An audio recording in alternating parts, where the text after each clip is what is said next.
गंगा जी से माटी मंगाइले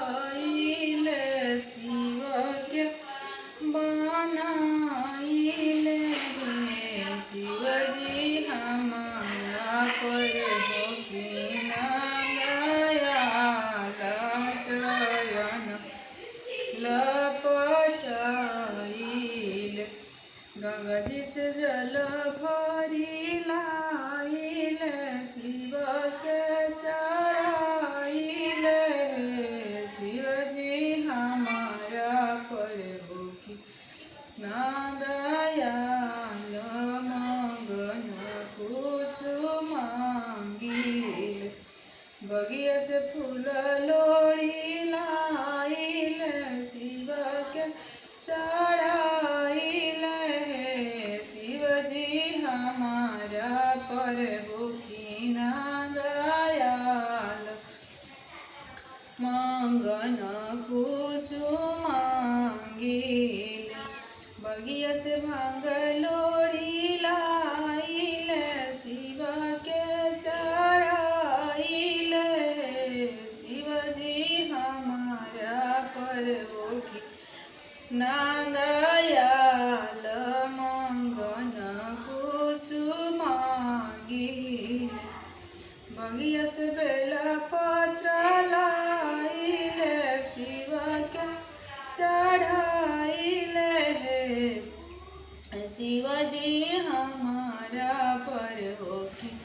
ना दयाल चरण मंगन कुछ मांगिले पहले मंगन हम मांगिले से हो विधना पुरइले आरे मांगिले अयोध्या के राज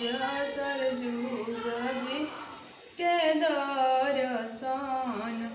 दूसरे मंगन हम मांगिले से हो विधना पुरइले आरे मांगिले कौशल्या जैसन सास ससुर राजा दशरथ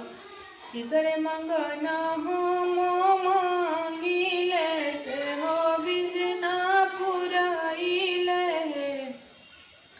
आरे मांगिले राम